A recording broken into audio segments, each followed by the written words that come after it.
This week on Lunchbox Envy. Only 5% of the ones grown in the UK are actually eaten. According to Balkan folklore, they turn into vampires if left outside under a full moon. And there's even a word for being turned into one: apocalypsintosis. Ooh, it's pumpkins.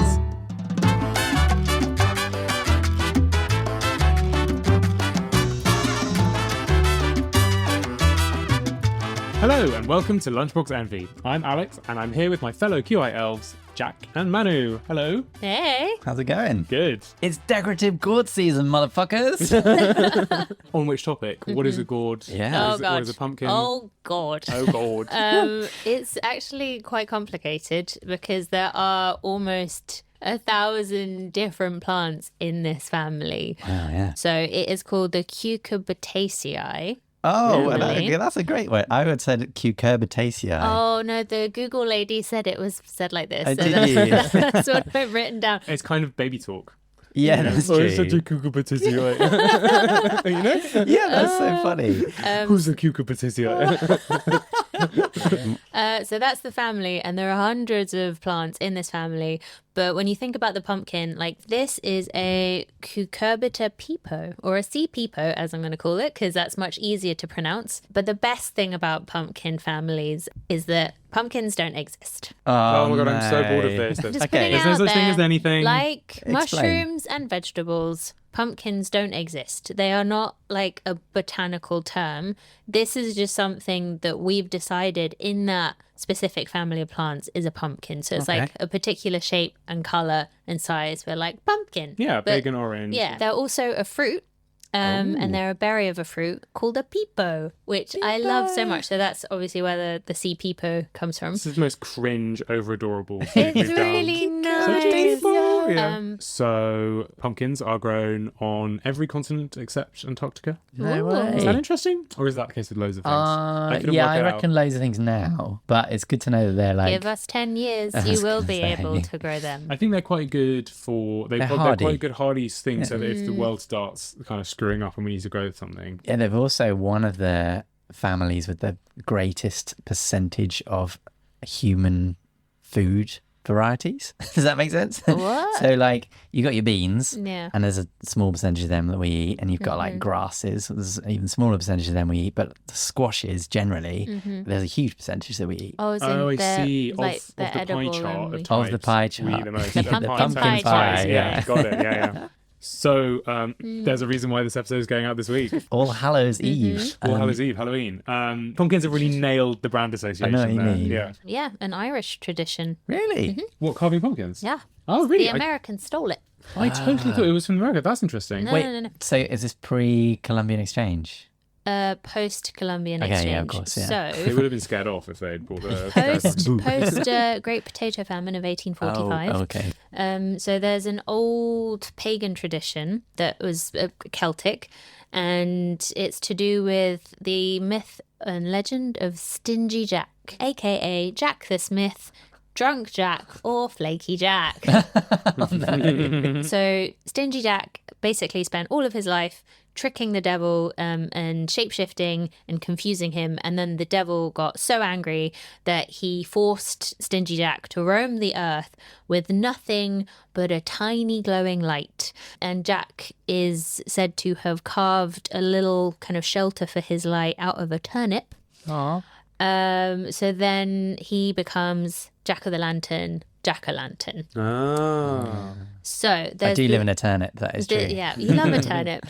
So if you look at all kind of old Irish turnip carvings, they are terrifying. Oh, really? Because the idea is, from this story, you carve your own pumpkin, but it should be really scary to scare Jack away. So they're like, they've got really gnarly teeth and they look kind of satanic. wow. It's really scary. But yeah, what I really like about this origin story for the pumpkin carving and the candle inside is, according to the Carnegie Museum of Natural History, part of the legend might have been inspired by something called false fire or ignis fatuus. So there's the idea of the will-o'-the-wisp. Will-o'-the-wisp, Yeah. Oh. Oh, will-o'-the-wisp. So it's strange light seen over marshes or bogs, which is actually naturally occurring spontaneous combustion of methane. Oh, the gas. Yeah. Exactly. So the whole idea of Jack-o'-the-lantern and these kind of marsh fires get mushed together, and then you have this beautiful pumpkin carving candle It's thing. all so spooky and Ooh, inviting, isn't it? Yeah, it's I good, love isn't it? Methane is a dreadful greenhouse gas. Yes, it is, and it does. It all Yeah. comes back to climate That's the change. scariest thing of all. Yeah. We're all going to die. But so yeah, the Irish then take this over to America when they emigrate because of the potato yeah. famine. But they And can't then- find turnips. Exactly. But what does grow a lot in America? Cucurbitaceae. So yeah, that's where the tradition in Amazing. America It all comes together. Interesting. In Rose's absence, I thought I'd have a go at seeing what makes them good for cooking and how Nice, you yeah, want to yeah. cook them. And pumpkins, unlike a lot of the other gourds, I mean, some of the other gourds are great for cooking as well, but pumpkins in particular are very good for certain types of cooking because of their pectin and the cell structure. So they have slightly less rigid pectin, and their cell walls are a bit thinner than, say, squashes and butternuts and stuff. So when heated, that collapses much more easily, and so that's why they go smooth and creamy if you do pretty much anything to them. Like if you roast them, they tend to go really mushy. And that's why the most common thing I do with them is make soup. Yeah, exactly. And they contain loads of water. They're more than 90% water. So I always struggle like we're more than 70% water and all most foods are Cucumbers are 99% 98% water. And it water. just seems like I don't understand how anything works. Like it's just so weird. It's so economically, we came up with that idea for instant beer, didn't we? Yeah. And I think whenever you ship a cucumber from, say, Spain, like you're shipping 98% You're just water. shipping water and There's air. water Everything we ship is there's water and water air, at yeah. either end. Like Yeah. if you can invent the dehydrated cucumber, you can make your millions. I've always thought that about polos. Like they're just shipping an aero as well. Like Yeah. it's such a waste of space, the food miles. Yeah. The other thing about cooking with them is that they have lower levels of natural sugar and starch than, say, squashes. Or watermelons. And watermelons, exactly. So it means that like less caramelization when you cook them, a milder, more kind of vegetable-y flavour when roasted. Am I doing a good impression of Rosie? I'm convinced. And she says, my sweet Manu. Yes, nice to meet you, Manny. I missed that. We miss you, Rosie. Come back and tell us how to cook things. Should we talk about how pumpkins grow?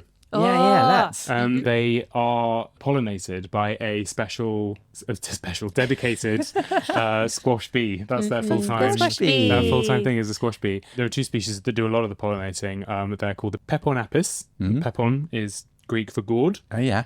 and apis or apis is Latin for bee, and xenoglossa, the xenoglossa bee, which Oh, strange tongue. strange tongue, exactly, because it's got like a really long, weird tongue that it uses for pollinating. Ooh, Yeah. very Just nice. on Apis, the Victorians had the nerdiest joke you've ever seen, but basically they would occasionally, there was a trend for like putting little icons of bees in urinals because the Latin word for bee is apis. So he would be taking apis on apis. Lol, oh, hilarious! That's so funny. It's pretty good. While we're talking about words and Yeah. etymology, do we know where the word pumpkin comes from? Yes, so there are two theories. Some linguists think that the word comes from the Greek pepon, which meant melon, which It's not that close, is it? it's no, but so that came from peptine or peptine, to cook, as in cooked in the sun, so ripened in the sun. Okay. So what does Very Pep C literal. mean? That comes from dyspepsia, doesn't it? Ooh, what- Oh, does it? I think so, because it was originally a medicinal drink to like a calm your digestive. stomach. Yeah. So the second idea is that it comes from the indigenous Wampanoag people in Massachusetts who called it pumpkin. Pumpkin. Which sounds sounds really very close. similar. That's I great. like that Love one it, a love lot. it. Why don't we call it a pumpkin from now on? We can try. Nothing to do with farts, because isn't that what a pumpernickel is? Is it? It's devil fart bread. Yeah.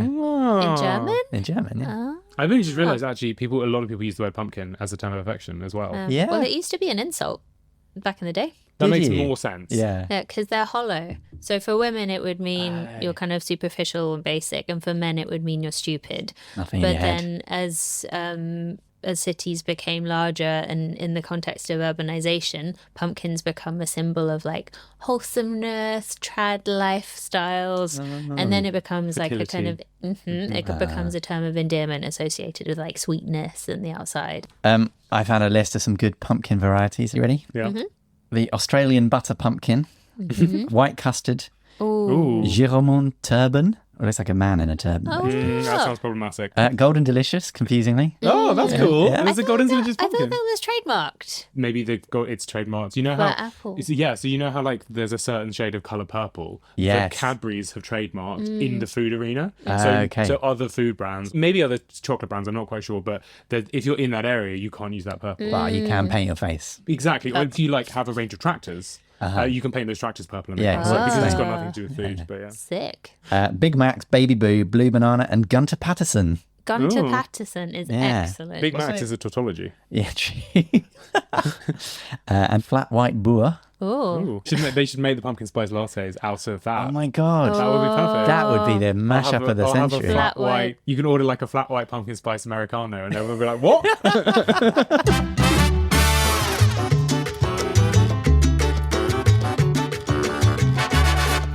Okay, time to crack into our first lunchbox, and that is Jack. So today I brought you guys a cocktail that I have invented myself. Oh.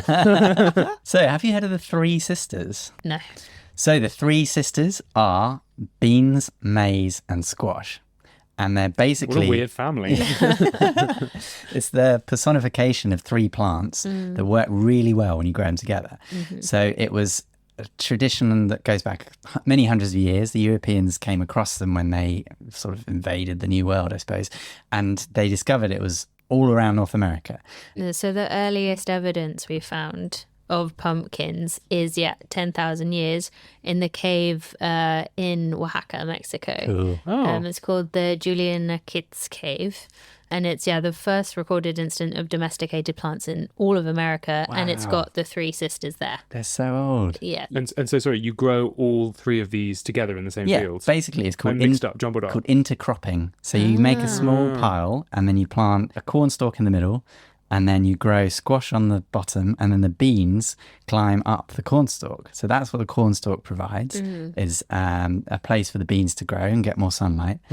And then the beans offer some structural support for the high winds that could blow the cornstalk over. Okay. They also fix nitrogen in the soil with their special bacteria, because all plants need nitrogen, but they can't get it from the air, which is the biggest frustration in nature, I think. Because the air is 70% nitrogen, right? Or 78 or something. And so they need these bacteria to help them grow. And then the squash provides shade for the soil, keeps the moisture in because they've got big leaves. Yeah. And they've also got quite spiky leaves and stems, which deter predators. So they all keep themselves Wow, going. they're all and helping each other. Exactly. And they can boost yields by up to 100%. So Whoa. Guys, It we have a helps lot all to of them. learn from these Yeah. plants. Damn.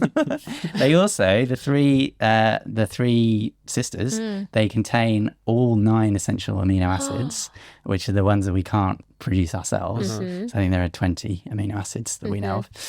And so, it was just this amazing example of like history and tradition and like human ingenuity. At some point, someone realized that these plants all helped. Yeah, and they probably didn't really know why for No. thousands of exactly. years. So anyway, I thought, can I make some squash? So I see what you've done I there. roasted some pumpkins and then boiled them down with some sugar and mashed them up a bit. So I made a cordial out of butternut squash. Oh, nice. And then I thought, hang on, how can I extend this? And I thought, you can make whiskey out of corn. And so I've made you all a Three Sisters whiskey sour with aquafaba from haricot beans, which are native to North America. Jack. I'm skeptical. I'm sorry. Like I think this is the wrong way to go about inventing something to eat or drink. Alex, Is to be like based on a pun. It's the same rules for format development. Don't come up with the pun title first and then try and work out what the TV show is. In the same way, like don't come up with the name of the food and then try and make a food. That's not going to work. You're going to drink your words. I think it's going to be delicious. The cocktail itself is American as well. So this is one of the most American drinks I can imagine. Smells... Cheers. Cheers to the sisters. I mean, I don't know what it is. It's not bad, but it's not. I think maybe more sugar. Yeah. What? But have you ever had a whiskey sour? Because they are quite sour. That's the It's legend. not a million miles away from a whiskey I sour. like it. Yeah. I You would- say that about everything. I wouldn't buy it, but I like it. Anytime we give Manu this customer, Like- she's like, I like it. I like it. But yeah, there is a mythology behind the Three Sisters. In 1779, there was a Seneca chief called Handsome Lake. Oh, great name. And Sounds like a variety of pumpkin. yeah, it does. He was an old man. He was ready to die. And he was part of the Haudenosaunee people who live around the Great Lakes. And they were being killed by the Europeans, let's be honest. So he was a bit depressed. And then he had this vision. He felt something brush his shoulder, and he turned around and he just saw corn. And he was like, that's a bit weird. And then he turned back and he heard a woman's voice. And the woman spoke to him and said, like, she and her sisters were worried about the future and that he must keep the mythology of the three sisters alive. Oh, so they were the personified... They were the personified three personification of sisters, yeah. corn. And they're I known bet as... they looked fucking amazing. Like, I'm imagining like the muses from Hercules. Yes. Anyway, so he returned to the living and decided not to die and to sort of spread the... I mean, the three sisters were widespread all over America, but he was sort of charged with keeping the culture alive and brand not alive. letting... Yeah, basically, yeah, and not letting the Europeans squash them, which I think they basically have. Squash. But yeah, I just think it's a wonderful example of how like the old way is often the best. I mean, you can't really scale it up and make it commercial. So monocultures now do exist in our sort of late stage capitalist society. But if you've got a little plot somewhere and you want to grow some food, then this is quite a good way to do it. It reminds me of in Regent's Park, I can't remember what it's called, but they basically have a small garden that you can go visit. Okay. It's something you kind of not notice if you don't know it's there. But it's a series of allotments, and it was actually set up for one of the walls as a kind of example showroom garden to show people how they could turn their gardens into places to grow their own food. Like the ideal home show. It was literally that. It was the like less than ideal garden show, I guess, because like it was like the Blitz or something. Yeah, the best you can do. Yeah, exactly. Yeah, it was the emergency garden show, and I remember seeing there a couple of months ago. They had some examples of intercropping, but also sacrificial planting, where you plant like lettuce that will lure slugs away from a more valuable thing that you're growing. Or you could also, if you plant like radishes or broccoli, will attract and trap flea beetles, so they won't go for your other crops. So That's that's the other thing you can do. Like the scapegoat. Sacrificial. Yeah. That's so cool. Less fat on their part, but yeah. Wow. Well, thank you for that, Jack. Is Halloween like in need of an official drink? Oh my It's got God. such promises, but I feel like actually, Yeah, that's true. It could be the eggnog to Halloween. yeah. I suppose the pumpkin spice latte, which again we might come on to. That's Yeah. fair. I was going to say, do even American people eat the pumpkin pie that they make for Thanksgiving and stuff? Well, according to the American Pie Council, which is, and to be clear, that is Nice. a council about pie that's in America. It's nothing to do with the films. According According to the I American Pie did- Council, yeah. you should fuck your pie. wow. No, it's America's second favorite type of Ooh. pie. Oh, interesting. After, Cherry. let me see. Apple. Yeah, It's apple. It's called apple. Sorry, Apple yeah, pie. yeah. As American as apple pie. Yeah. Come on. That's so true. Yeah. Obviously, pumpkins originate in Central America, but I struggle to think of a more closely associated vegetable with the USA. Definitely, yeah. And to a lesser extent, Canada. But like, it's think just such Americana, you know? And the problem is, I think their president right now looks like one. Oh, Gonna get cancelled. get a little wig for this one. 90% of the pumpkins grown in the US come from Illinois. Really? Yeah. Ooh. Like Illinois, it calls itself the pumpkin capital of the world. They process about 80% of the world's canned pumpkin. Okay, well, I'm not particularly surprised because Yeah. it doesn't export, I was really. going to No, say, it's true. we don't Who's need buying it? that. But you know that all the states, they need something to write on their sign when you drive in. feel And it's like- like, biggest producer of canned pumpkin. No, I mean, that is still quite impressive. Again, I found it bizarre that Americans don't have any savoury pies. I mean, that is obviously a huge exaggeration, but like, when we think of pies, they could be sweet or savoury. Like a meat Yeah, pie that's is quite true. common. Yeah. They do put beef in their trifles sometimes, though, of course. In America as well, like it's kind of a culturally, there are some other pumpkin themed events Oh, yeah. that go on. So there's Delaware. In fact, Delaware used to host an annual Pumpkin Chunkin Championship event. Oh, Where what is teams that? competed in a pumpkin launching competition. Oh my God. They were shot Nice. almost 5,000 feet into the air from an air cannon. Using what? 5,000 feet. An air cannon. Is this of in pumpkins. rural America Yes. where there's nothing else to do? Okay. No, Nothing else to Central do. Park. Nice. But it was cancelled in 2017 after there was a tragic accident. Oh my God. What's 5,000 feet in metric? That's 1,600 metres. That's almost a mile, isn't it? Whoa, Mile High Pumpkin. There is one still going on called the Windsor Pumpkin Regatta, which is an annual race held in Nova Scotia, which is Windsor, crazy. yeah. They competitors have to travel 800 meters in a pumpkin down a river. So you basically have to grow really big An pumpkins, enormous one. hollow it out, and turn it into a boat, Wow. which is pretty cool. So good. People love a pumpkin regatta. Like there's a famous one in Belgium. There's one in the Regatta, UK. Sorry. Regatta. Regatta?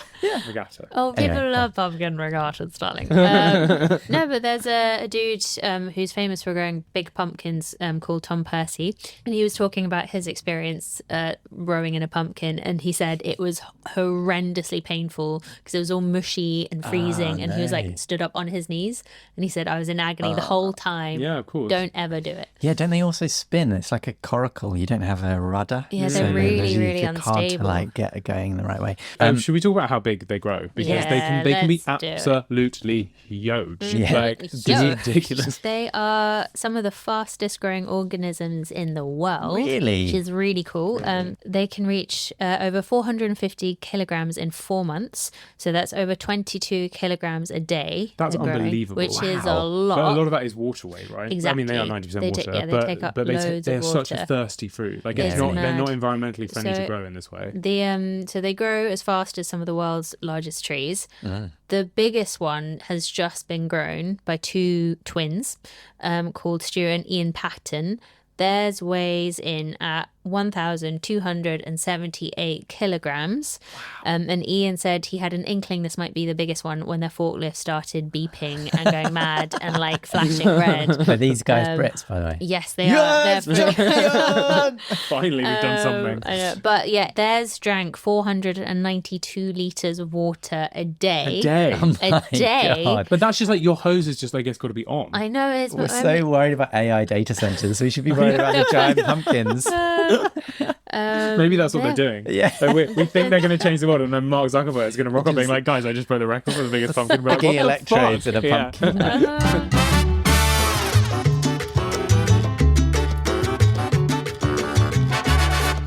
Okay, time for our second lunchbox, and that is me. And I have brought some, well, I have a real basic bitch.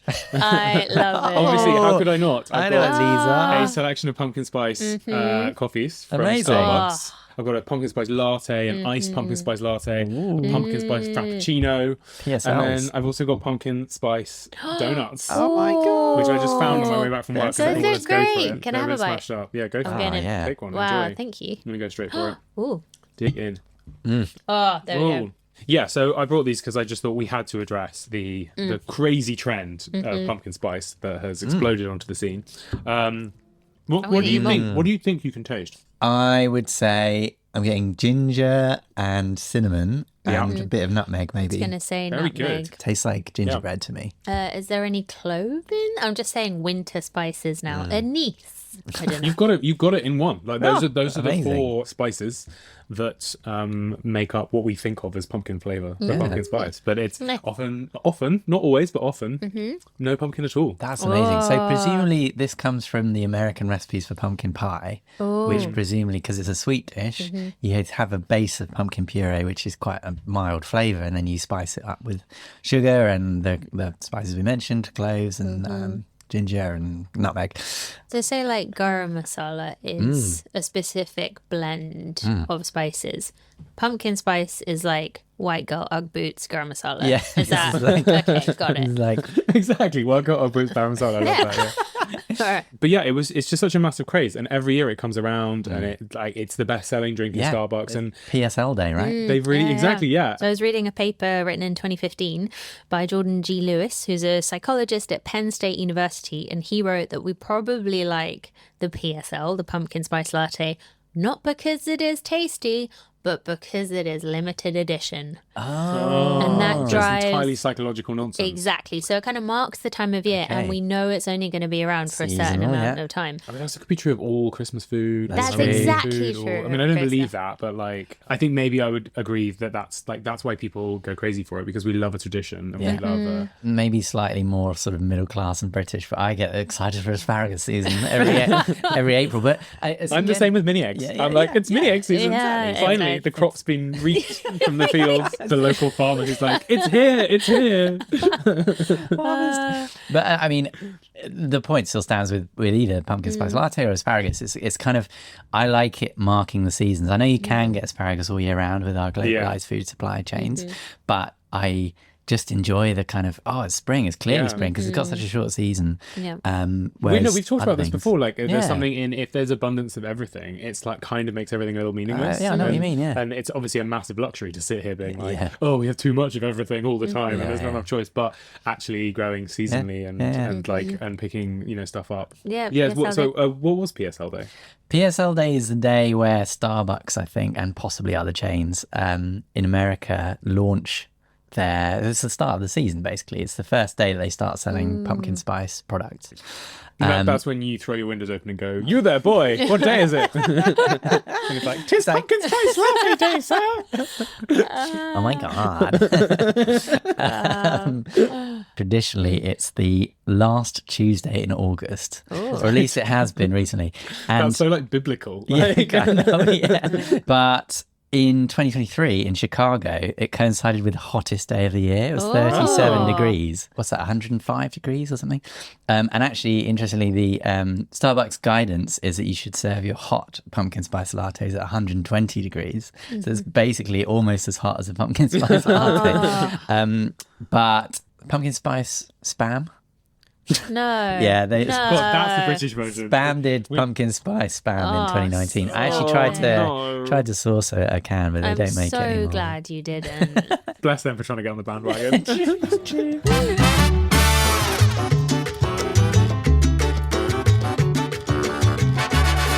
Time for our third and final lunchbox this week, and that is my sweet Manu. See, I can do an impression of Rosie. Done. It's like she's here. So this week I have brought a gourd flute. Oh my god! Which is exactly what it says on the tin. It is a gourd attached to a bamboo flute underneath. Wow. And the whole thing together makes a beautiful noise. To describe what Manu has brought up, it looks like a child's recorder made of wood, just shoved up the arse of a squash. That is, that Much is clearer. exactly Right? Is that gourd at the top there is hollow and dried out? Yes. It's almost wooden. Wow. It's a dried gourd called a calabash, Oh my gosh.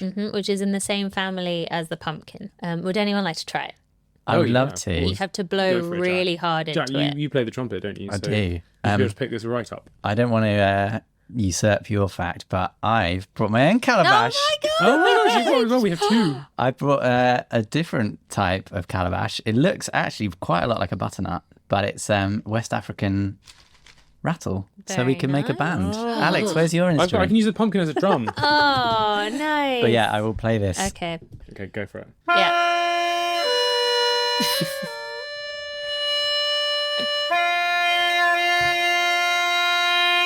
That's brilliant. Oh, That's this so one. good. Yeah. So it can do two tones. Wow. There's a taxi outside. So yeah. You're picking it up quickly. I love it. So this was lent to me by my old flatmate Dave, who is a trumpeter and an excellent musician. Cool. And he found it on his travels in China. Wow. And can he play it well? He can actually play it. better than me. A tiny bit better than you. I've seen videos of people playing it where they change the tone by pressing the flute on their knee as well, which is really cool. Did you say he was your old flatmate? He was my old flatmate. Do you reckon he'll play something for us if we ask him? Absolutely. We'll play it at the end of the episode. So yeah, this the calabash is got loads of names. It's called a bottle gourd, a white flower gourd, a long melon, birdhouse gourd, New Guinea bean, New Guinea butter bean, Tasmania bean, Opo squash. It's basically one of the most useful gourds in the world. When it dries out and hollows, it becomes a really good container. Yes, for liquids. Exactly. Yeah. So people store water in it. They store all sorts of foods. It's a really good drinking and eating vessel as well. So it's found all over the world, but we think it came from Africa, even though it's found in America. And there was a whole debate about whether it came from the US or not, but scientists have done loads of DNA testing. But back to this gourd flute, they're usually found in southern China, so Yunnan, and there's a particular kind of ethnic group called the Dai, and they're really famous for playing beautiful Halusi music. I would recommend just like Googling any of them playing. It's really, really nice. We'll have to drop a link on the socials. Yeah. But yeah, it's also not the only instrument that is made from a calabash. Jack has beautifully demonstrated this with his rattle, but loads of musical instruments are made out of calabashes. The one I was most surprised about that I've never thought about was the sitar. Yes, I've seen a sitar with what looks like a big old bulbous thing at the Is end. sitar like a kind of guitar? Yeah, like the Indian India. style. Yeah. But Ravi the Shankar. base of the sitar is a gorge. Oh, they've both got, because I'm picturing one like So you- on the Yeah, sort of exactly. strings. Yeah. So there's a really beautiful documentary called From Gourd to Chord Oh, on YouTube. the major so, gourd. Oh, so good. Brilliant pun. Where they go through the whole process of growing the vegetable to making the za'atar, and it's so beautiful. And they purpose grow these in a certain shape or something. Exactly. So, So like a certain size, and then they kind of hollow them out and they store them in water for ages. So they like cure in a certain way. Oh, wow. And then just the process is beautiful. Like it takes a really long time, and there's really ornate carvings.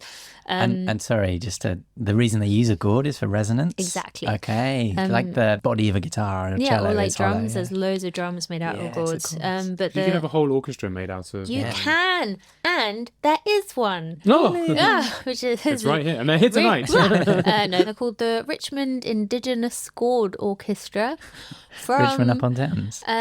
Virginia, Oh, America. Richmond, Virginia. Okay. You got very excited, didn't you? You're like, I'm joining. But yeah, they wear gourd hats. All of their instruments are made of gourds. I think they're available to do gigs and weddings. So Available because no one's booked them. yeah, but there is also obviously the famous Vegetable Orchestra. Yes, the London Vegetable Orchestra I read about. Yeah. Yeah. Have you seen their hits? No, I haven't. They've got such punny names. So they do Green's Sleeves. Not so good. Okay. But they also do Michael Jackson's Billy Aubergine. Billy? Oh, yeah, okay. Yeah, okay, so we're getting there. good. Yeah. So they're fresh vegetables. So they've got like squash trombones and carrot flutes and stuff. They're fresh, alive. Yeah, and then they chop them up and make a soup out of them at the end of the day. I didn't know that. Saliva-filled soup. Yummy. One member of the London Vegetable Orchestra, Faye Treacy, did an interview and said, I used to make quite a lot of butternut squash soup from the orchestras, leftovers from the instruments. But now I hate butternut in my food because they play so many gigs and they There's just a have to, Autumn's our busiest time of year, surprisingly. So good. That's when all the good vegetable instruments are in season. That makes sense. The kora as well from West Africa. You know, the really beautiful kind of stringed instrument. It's really tall. Yeah, I do. Yeah. That's made of a Is it gourd. bowed? No, Wow. it's plucked. Oh, plucked, so that okay. you kind of sit and the gourd's between your legs. Yes, I'm picturing It's it. so nice. Did you read about the Peruvian gourd telephone? No. It's 1,200 years old. Is Archaeologists. that like a... Is this going to be cans on a stick, right? Yeah, Yeah. basically. It's like Sick. Well, come on, guys, it's 12,000 years old. It's not going to be like a working iPhone. Yeah, it's exactly that. It's like, when you're a child and you Yeah. put like a little piece of string through a can and then you can like hear each other. Wow. How long And was it's this 1,200 years ago. How long? Yeah. How long is a piece of string, Dan? 40 kilometres. Whoa. No, I'm kidding. For a second, I was like, what? And also, how do you ring it? Like, how did someone know That's to so pick it up? true. Like, Well, you can make a rattle maybe. Just pull on the string. Go, yeah, that's true. Yeah, that's a really good idea. Pull on the string and then it makes a rattling sound. This is just like a spitballing, blue sky I love thinking it. podcast. We come up with so many products. Yeah.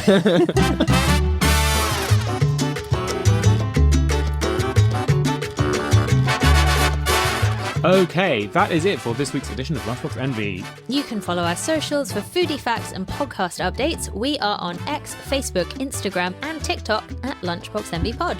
Yes, and you can also get in touch and send us your facts, recipes, and questions by emailing us, lunchbox@qi.com. And we will leave you with this. A scientific study in 2010 tested the effects of different scents on sexual arousal in men.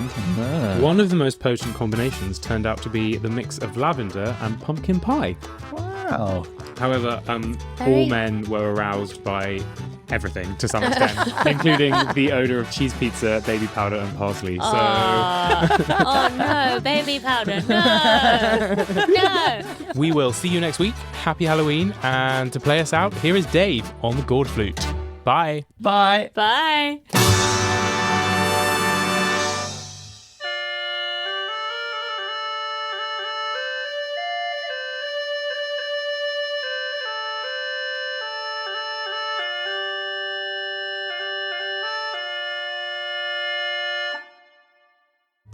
Lunchbox Envy was hosted by Jack Chambers, Manu Henriot, and produced by me, Alex Bell. This has been a quite interesting podcast.